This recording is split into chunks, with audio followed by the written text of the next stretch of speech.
Hi, good afternoon. It's 3:15 on the dot, Zom. Don't mess around. All right. So, yeah, we got our guest in the studios over here from Warnakala. He's Sheikh Ahmad Fadil bin Sheikh Isha, the IP director for Warnakala Studios in Durian Berhad. Good afternoon, sir. Welcome to Tracks. Good afternoon. How are you? I'm fine. Thank you for having me. Fantastic. What is IP? IP director, it says over there. Okay, IP. Not many people know about what is IP. Stands for intellectual property. Intellectual property. For animation, for all the animation titles, for us like Didi and Friends, Oga and Friends, Makanya, Jasmine, all of them are called IP. IP, yeah? Okay, I thought interesting person. Interesting. All right, okay. Anyway, well, thank you for coming to Tracks today on a nice Sunday over here. How shall I address you? Call you Sheikh Fadil? You can call me Fadil. Fadil is fine, yeah? Fadil, when people hear IP director, they might picture someone with a lot of legal papers and all that. So what is your day normally like when you go to the office, when you go to your studios? What is your day? How do you start your day? Okay, IP director is mostly, for me, I oversee all the overall production process for Didi and Friends. From pre-production, from the script stage, the storyboard, the voice recording, the animation, all of that, I oversee all of that and direct them to become the final output. Right. Okay. So how did you start actually? I mean, when you first started, so that's your role at Warnakala, yeah? Mm-hmm. So how did Warnakala first get started? Okay, Warnakala first get started in 2021 when our CEO, Mr. Hairul Sofian, and his previous partner from their early company decided to move forward in different directions. Mm-hmm. So Warnakala's direction is a firm belief in becoming an IP powerhouse.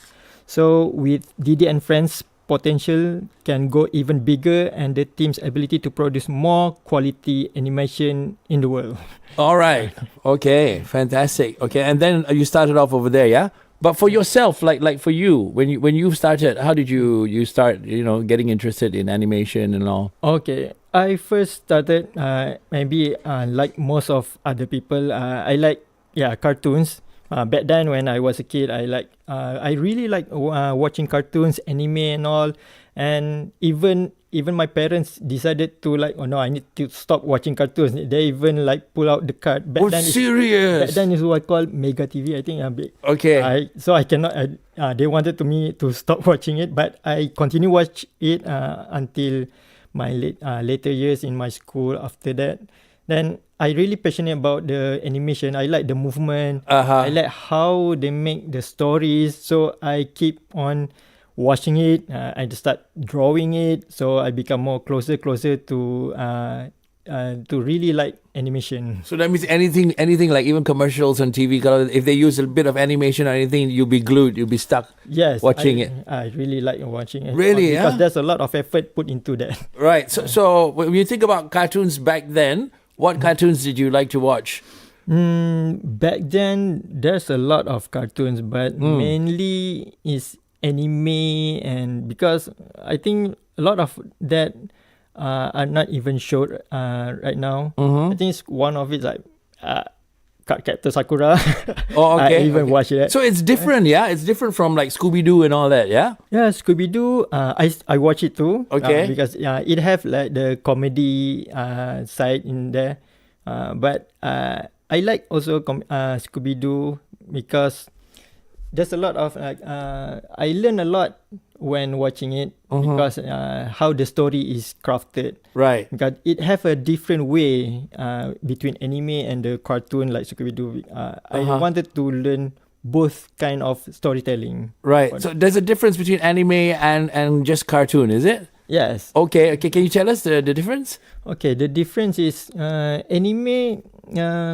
It's not it's not like a big difference really, because the way it made is similar, but maybe it's the cultural thing because anime is made from Japan, so the way the storytelling is made is very different there compared to the US market where the storytelling usually what I notice is quite fast paced. So for example, like I remember back then the Spider-Man animation and Batman, the story pace is quite fast, I think, because you don't have to you not get the time to understand what's going on. You're about to like try to have some time to absorb the information, but then it keep going on and on. Already, it moves on, right? Yeah. Like then we also have like Pokemon. Yeah. Pokemon, some of the famous ones. Yes, this Right? one of my favorite too. Yeah, Pokemon, yeah? Yeah. Yeah, I liked it too. Yeah, Zam, you? Don't lie, Zam. Zam is bluffing. Okay. Huh?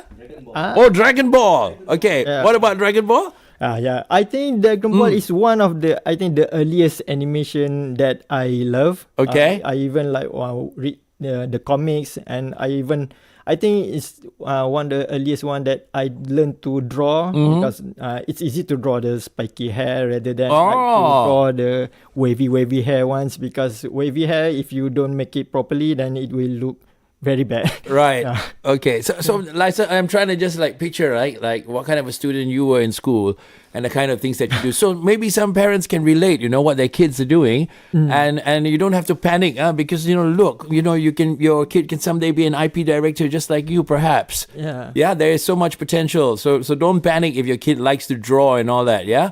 What advice do you have for parents actually? My advice to parents is, if your kids because maybe back then when you saw your kids don't really focus on in the class, but when you look at their textbook or like their books, there's a lot of drawings there. So it doesn't necessarily mean they are lazy. I think because it's just the way their minds work, because they're inspired by visual. They like to draw things. It doesn't mean necessarily that they didn't focus in the class. It just show their minds work differently lah. Right. And in today's market, right, there's so much potential for them, isn't it? Yes. It's not just limited anymore, not like before. Yeah. So parents don't need to be afraid, what will happen to them if they keep on drawing stuff but don't know their the math or the biology, the science. Yes, it's correct. Okay. Correct. Yeah. Those days, like when my time, the people would be drawing on their school bags, Iron Maiden, and all that. So, but you can only hope that you end up working at a CD company if you draw the CD cover. Yeah. So you draw for Iron Maiden, you draw something like that. But now the potential is so vast, so much. Yeah. There's so many places they can go to. You can use anime and all kinds of things. Yeah. Yeah. So okay, all right. So okay, out of all the projects like Diddy and Friends, Makania, Jasmine, etc., which one is closest to your heart? Okay, definitely Diddy and Friends, because it's not just the Warnakala's first big project. It's also one of the first IP that I worked early on in my career. So I've been there watching it before that. No one really knew what Diddy and Friends was, until now, seeing it's being loved by all kids all over Malaysia. Right. So it's really special seeing how far it grows. Yeah, even our newsreader, Kevin Francis, even he was talking about Diddy and Friends, and he watches it also. Yeah. And yeah, so okay, for those who don't know about Diddy and Friends, tell us about what's the show about? What's Diddy and Friends about? Diddy and Friends is about three little chickens. Back then it was just three little chickens. Right now there is another one character is called Era. So there's Didi, Nana, and Jojo, all the chicks singing songs for children. Wait, okay, so whose idea was that for the chickens? Yours? No, it's not me. Your script writer? No, it was early on back then when my CEO with his previous partner. Back then there's one of the team member started draw and make a model chicken out of 3D, using simple shapes like round shapes and attached to each other. Right. Then but three chickens, that means must be Bob Marley fans. Yeah. Three little birds step by my doorstep. Yeah. Okay. And then it's from there. it's just simple chicken. You just draw out of like randomly. But the founders saw that maybe they wanted they can bring it up to another level. Right. So they start pitching it, but there's a lot of struggles there because at first when they pitch it, do people really want to watch this? Because back then, the media don't really wanted that kind of style yet. Yeah. Back then, because they don't know the potential of Didi and Friends back then. Correct. So when then we go to the YouTube and we get the views and we show them, there are people wanted to watch this. Right. Right. So yeah, good for you that those avenues were available. Yeah. Otherwise, a lot of times you can't get things like that out, and that must make you feel very happy, isn't it? Yeah. That you can actually have a different avenue and don't have to worry. Yeah. Yep, and a lot of people appreciate it, and so it's very proud about it. So you get good feedback from people, huh? Yeah. People are taken up with chickens, huh? Talking chickens and all, huh? Yeah, it's like singing chickens. Children's. Yeah. So who does the voices for the chickens? So the chickens, we use the character, the talents, the voice talent is actually it's not kid anymore because back then Didi is Nurin Inshira. Back then she started during primary school, I think. Or right now she's already worked. So what happens? So how now? Can she still make that voice? Yes, we still use the same character because she still need to like control her voice lah. Yeah, okay. Because need to tweak a bit because her voice is now like more like a sister, so she need to like tweak it a bit. All right. So gotta make it more high pitch and stuff. Yeah, you need to control so that when people hear that, it's Didi, it's not like someone else. Okay. Do you have technology to help also nowadays? Like can it help these things? Right now, the technology, we do the recording, but we don't tweak much because we wanted to like let it be genuine. So it's still the actor's voice. But sometimes we do have other characters like a robot character or like different kind of character. Like in Oga and Friends also we have like Oga and Friends, the latest season is like there's a lot of something different. There's a robot. So the voices, we tweak it a bit for that kind of characters. Right, okay. We used to have our abang over here who used to do Doraemon, isn't it? Doraemon. Used to have, Okay, if you're looking for some more voice actors, you call me, I can be chicken also. Okay, so Didi and Friends, And then, so these characters will sing and all that. And what about the like Kev was mentioning just now about some? He likes it because it's got some educational functions to their what do you call it when they come on and they talk and they when they communicate with each other. You know, what are your thoughts? Where are you taking that program? Oh, okay. I think that's one of the best feedback. I think because just like Kevin said, he teach. The children how to speak in Malay. So we do have that kind of feedback before this. So some parents said that their child started learning and to read and sing through Didi and Friends. Because some of the parents also they live abroad, so they don't really know how to teach their child the Malay language. Correct. So, but with Didi, the child started to learn Malay through their songs. Nice. So it's something that it reminds us that our work really give impact to people's life. Did you plan that when you started, or it's a what do you call it, a side? It's a side benefit.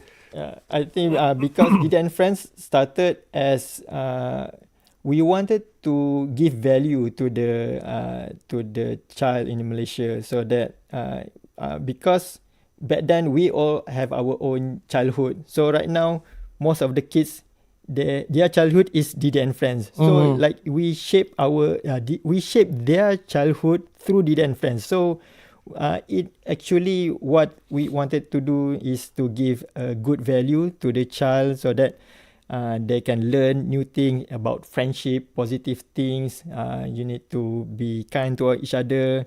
So all of that is inside the Didi and Friends. The story, the songs, all have moral values. Okay, I like that. And it's difficult, right? Because this age, kids are all distracted so much every time, Yeah. looking at the phone, just the phone like that, right? Yep. And how do you tackle that? I mean, how do you make sure that your show is entertaining enough that it's going to capture the minds? You got to think like a child, like a kid, right? Yep. So how do you do that? So with that, we know that child attention span is quite very short. So we need to capture their attention very fast. So what we do is based on our songs, because a lot of our song we looking back, the songs that work usually because it's have that catchy song, it have that repetition, so that kids like to repeat the song. So that kind of whenever we wanted to make a new song, we always make sure that the song need to have the repetition. Like for example, the song that went viral a few years ago is the Mamia. So mengantuk, mengantuk. So a lot of that kind of Go on lah, don't stop lah. Yeah, we need to keep on doing it. Zam, you know it or not, Zam? The song itu. Huh? Okay, we're gonna get Zam to sing it. Okay, 1, 2, 3, come on. Mengantuk, mengantuk. Dah tidur mana? I'm not the one who do the voice. Right, okay. So there's a lot of other songs also, like the ninja one, the ninja berlari. So Okay. we also have the English version too. All right. So there's a lot. Most of our song we do make it into English songs so that it will in hope that we go international and it go viral too. Right. Oh, fantastic. Wow, I'm wishing it's gonna happen, yeah? Because then you're gonna bring Malaysia to a different level, yeah? Okay, so when you start a new animation project, what's the first step in your creative process? What do you got to do first? So before, usually it starts with understanding the core message. So what we wanted to tell the people, what we wanted to tell the audience or the kids. So what we want to make them feel. So with that, the latest one that came out is story time. So we wanted to tell the kids reading, to make them read books, because right now at this age kids usually like stick to the phone. Yeah, very rare. If you see them read, it's so rare, isn't it? Yeah. So with that, what if we bring the books to the television so that they watch? If they cannot bring the books to them, we bring the book to them. Okay. So Okay. once we have that, we go into brainstorming. So we go brainstorm, throw ideas. We gather with the team.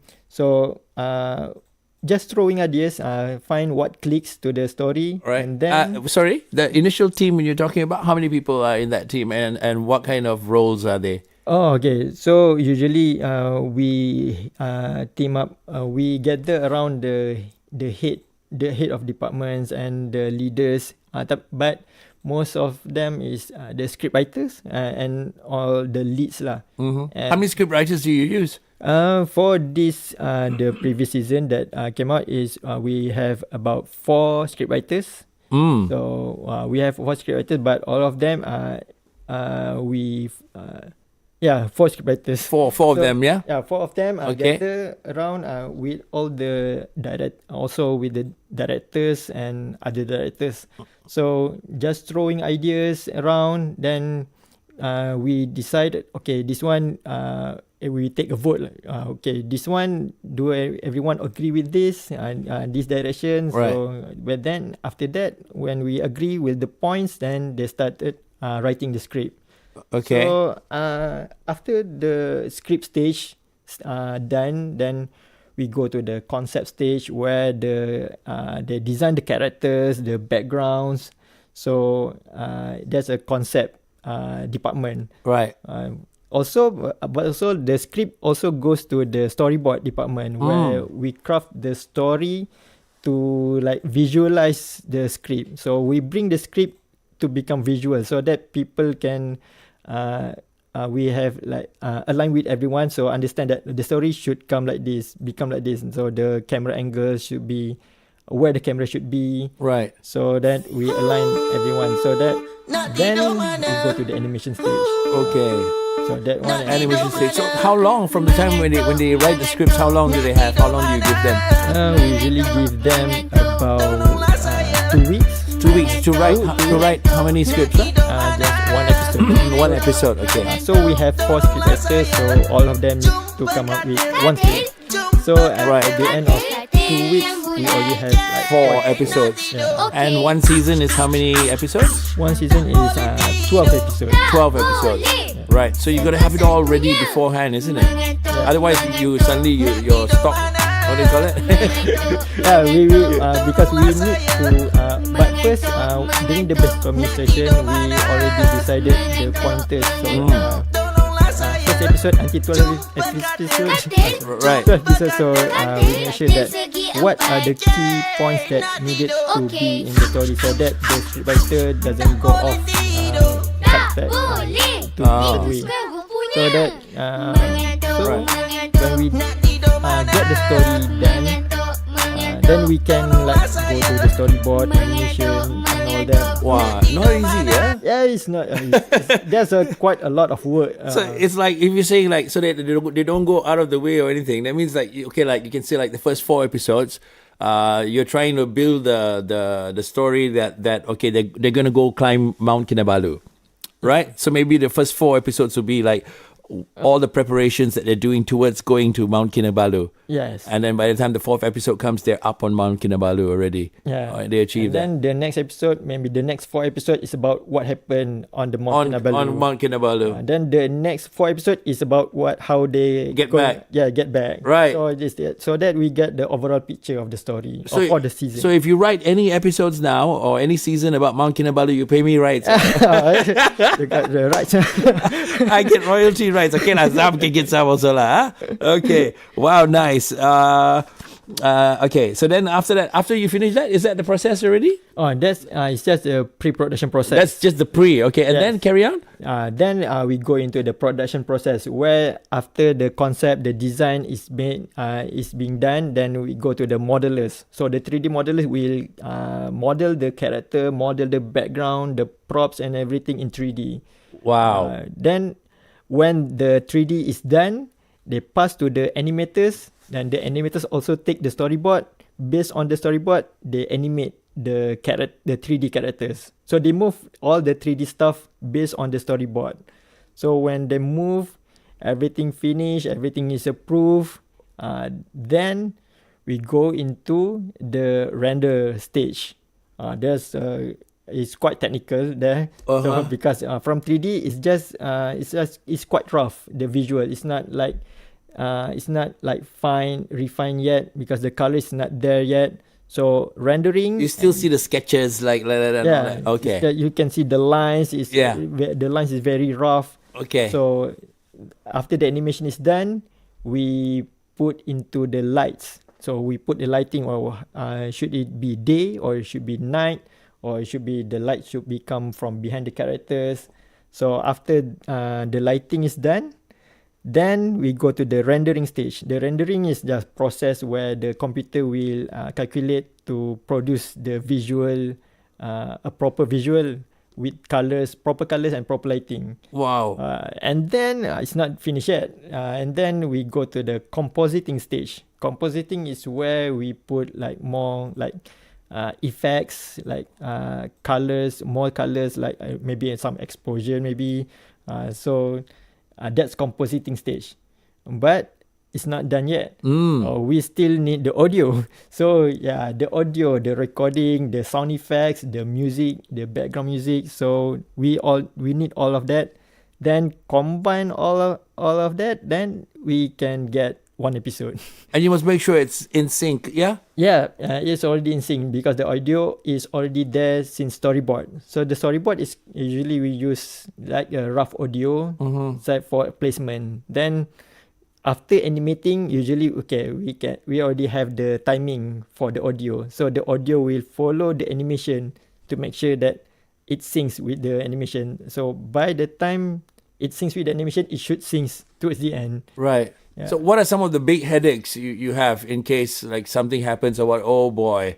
and then you got to go back to like 5 steps behind or something like that. What are some of the big headaches that might happen? Yeah, usually the big headaches is the technical stuff.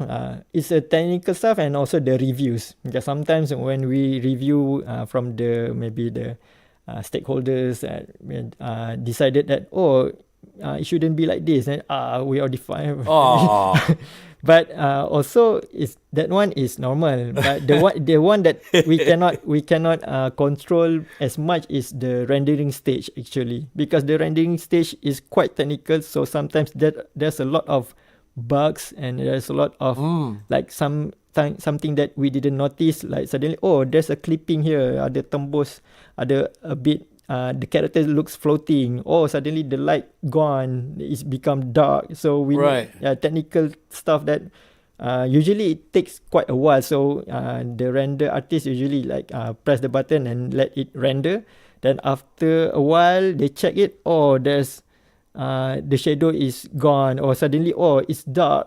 So there's technical stuff that require a lot of time. Give some headache. Right, can drive you crazy, yeah? Yeah. Right, like if some of this technology is not available, it'll be impossible to actually do some of the work, right? Yeah, especially during when we do our movie, that's one is quite a big headache because the movie is another level of quality that we wanted to do. So the render took quite a lot of time. Like for one image, probably like almost 1 hour.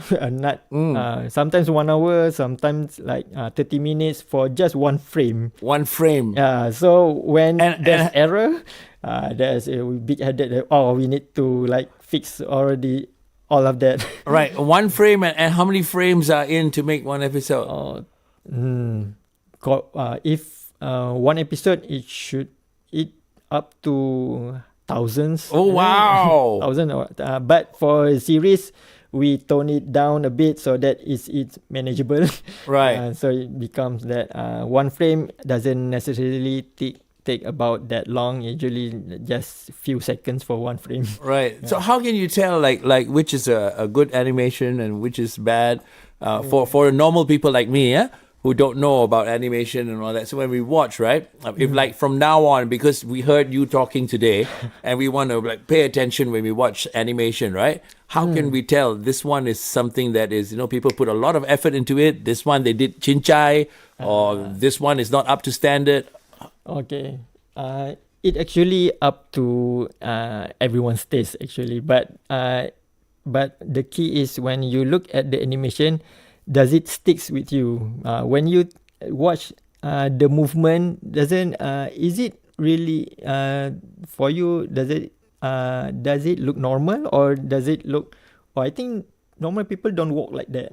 So for example, sometimes the animator a little bit forgot how human walk. So when people walk, like when you put your right hand forward, then it should be your left leg forward. But sometimes when you animate it like right hand and left hand, right hand and right arm move, it looks weird. But when you animate it, it looks normal at first. But then do people really walk like that? So sometimes that kind of things, like a little bit where you feel that I think something off. No, I think it shouldn't be like that. Even when you see a ball bounce, why the ball doesn't bounce the way that you think it should be? So that kind of thing affects the quality of the animation. Then you can know, it doesn't animate properly, because you can see that you feel something wrong about it. Right. Yeah. Okay. So it also depends. Does it depend?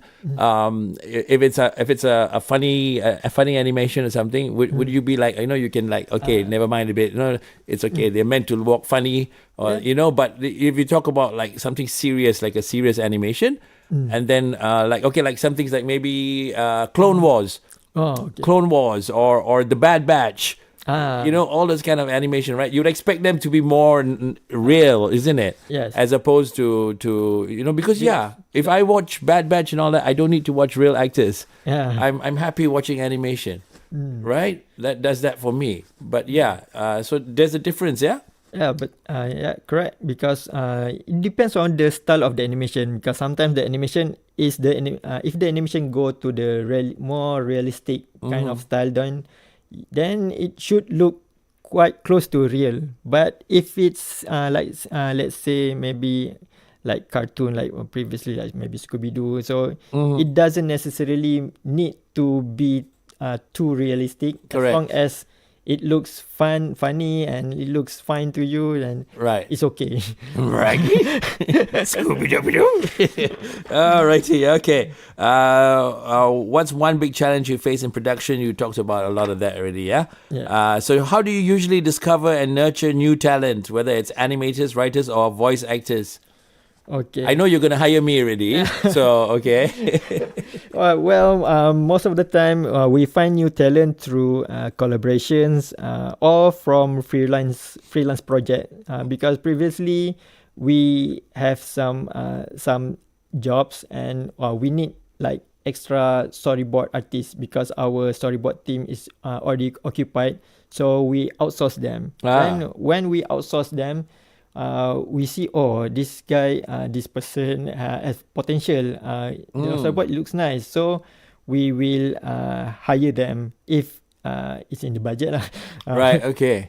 Yeah, and also sometimes we also absorb the interns. So when some of them do internship with us, and we saw they have potential, then we absorb them, because some of our key members also started from internship too. Right. So if any interns are interested, they should actually don't miss this opportunity, yeah? Yeah, reach out to us. Right, reach out to you, yeah? We're talking to Sheikh Ahmad Fadil bin Sheikh Isha, the IP director for Warnakala Studios, Sendirian Berhad, and we're talking about all the animation that they have, and they're best known for their Didi and Friends, the movie, and a lot more than that, yeah? Makanya, Jasmine, and what else do you have? Right now is Olga and Friends. Oh, there you go, Olga and Friends. Didi and Friends, Makanya, Olga and Friends, and Jasmine. Yeah, Olga is so cute also. Look at that. That little green dinosaur over there I like. What's the green one's name, huh? Atam is actually a crocodile. Oh, crocodile. Okay, looks like a dinosaur. Yeah, crocodiles and dinosaurs, yeah? Yeah, kids also thought it's a dinosaur, but Right. it's a crocodile. Okay, crocodile. Oh, lovely. Okay, so you got to come up with all those ideas, yeah? And you got to think like a kid, huh? Yep. We need to know what kids actually sticks with the kid. The content you need, because what we do is not what we wanted to do. What we need to do, what kids need, what sticks with them. So Right. the content should be catered to them, not to us. Okay. So we need to become a kid. What do we like when we were a kid? Correct. So do you still watch cartoons and animations when you're all the I time? Still watch. Yeah, I still need the inspiration, because when we stop watching that, then it's hard for us to move forward and find new ideas and to do new stuff. So we need to keep on watching it. Right. Is it exciting when you're choosing when you're making a new episode, or a new story altogether? Like you're coming up with characters, like suddenly you think of the boya and all that, right? Is that an exciting time for everybody? Yeah, it's always an exciting time when we are trying to come up with a new animation project. So right now, like for Olga and Friends, I really quite excited about it, because it's something that different than Didi and Friends. We go for more environmental style, and also there's a lot of actions that we didn't do as much as in Didi and Friends. So I'm really looking forward when we come out. Right. Is there a dream project you're planning? A dream project.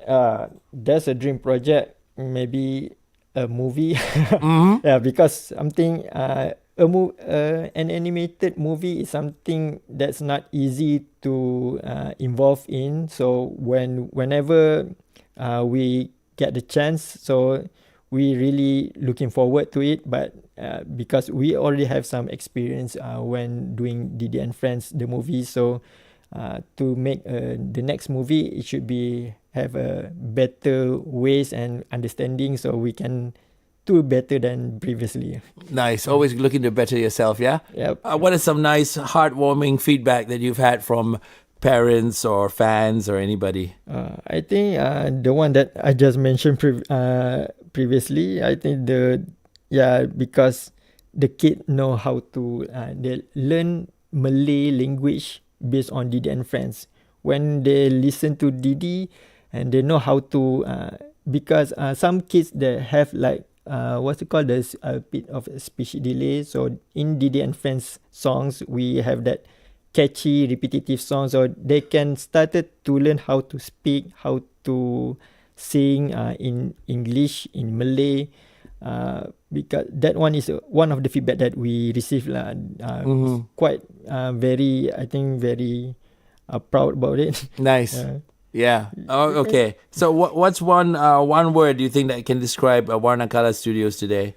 Warnakala Studio is something that one word I cannot. It's hard to. Fantastic. It's we wanted to make Warnakala is IP powerhouse where we can make a lot of animation, great quality animation, not just Didi and Friends. We want currently we have Olga, Jasmine, and in the future we also wanted to do more animation projects. So we wanted to be known as an animation production house that can do a lot of stuff. Right. Okay. I'm going to bring on Kevin Francis. You want to put on your headphones over there? Sorry, the headphones are just behind there.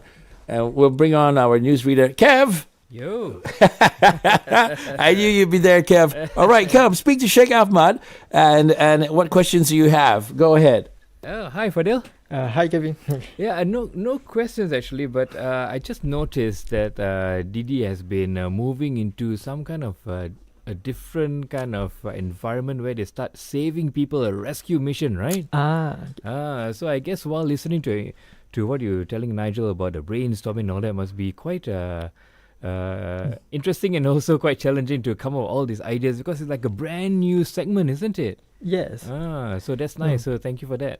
Yeah, that one that you mentioned is we have Didi and Friends Rescue Squad. Rescue Squad. Yeah, because we some of the season we try to make different kinds. So there's a season where we call Rescue Squad, where Didi, Nana, Jojo become like a superhero trying to help people, save people.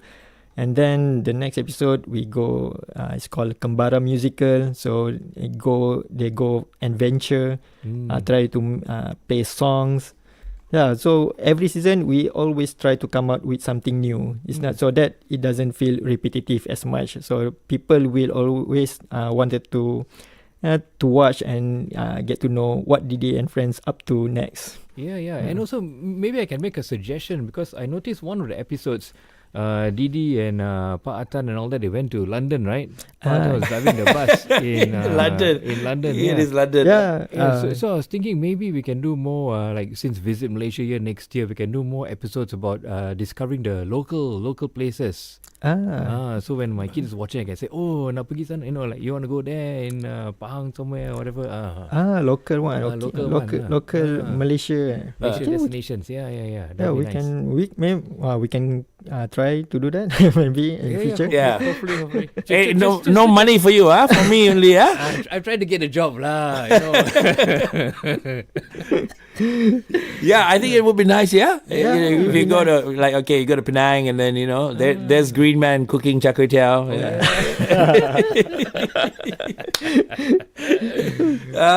So okay, if you could get a chance to be in the movie, if you think of a character, Kev, which character do you think you will be in Didi and Friends? Oh, I want to be Jojo. Jojo seems very techy and smart, right? Yeah. I want to be Jojo, man. Oh, really, Yeah.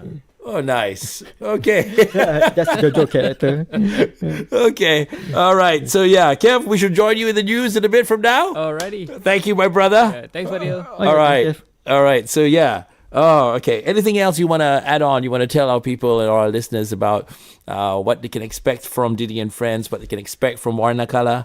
They can expect everyone can listen to Didi and Friends song right now on YouTube. We have a lot of songs there, the latest ones. So also coming up is Olga and Friends should be at the end of this year.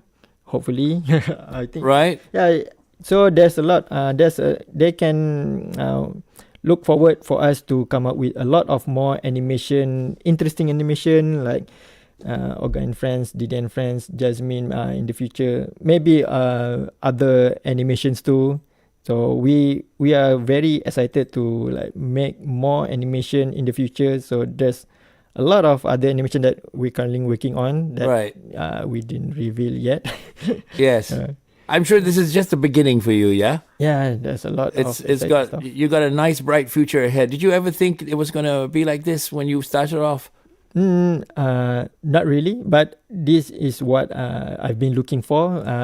Back then, when I first started, that maybe in the future, I wanted to be involved with popular animation. So it's not because I didn't expect it to be a children animation, but it's still a popular one. So I'm very proud of it. Right. Fantastic. Okay, come inspire some young upcoming people, like you said, people who might want to have a chance to actually become animators or script writers or anything like that, or to be able to be your future people who might work with you. What do you say to them? Okay, I would say to them that don't be afraid with what you wanted to do, because it's okay to start small, even though your ideas, maybe your work isn't as polished as much. Because looking back, for example, like Didi and Friends, we only started like very simple shapes, like geometric shapes. So because back then our team is not that big, so many people didn't know how to make a proper, like high quality animation look. But it's okay to start it. Just start, because don't be afraid. So you just start whatever you have and be proud of it. Don't need to like, oh, do anyone want to watch this? Do anyone really want to enjoy this? No, you just need to be confident. You just do what you are currently doing. So don't be afraid. Just go. It's all about passion. If you believe in what you do, then the path will show its way. Fantastic. I like that. Yeah, that's like an episode already over there, yeah? All right. Sheikh Ahmad Fadil bin Sheikh Isha, thank you so much for coming to Tracks. Thank you for giving us your time. Yeah, thank you for having me. And we're looking forward to watching a lot more of Didi and Friends and a lot more of what you have from Warnakala. And on behalf of Zam the Man and my bosses and everybody at TRAXXfm, we thank you. Yeah, thank you.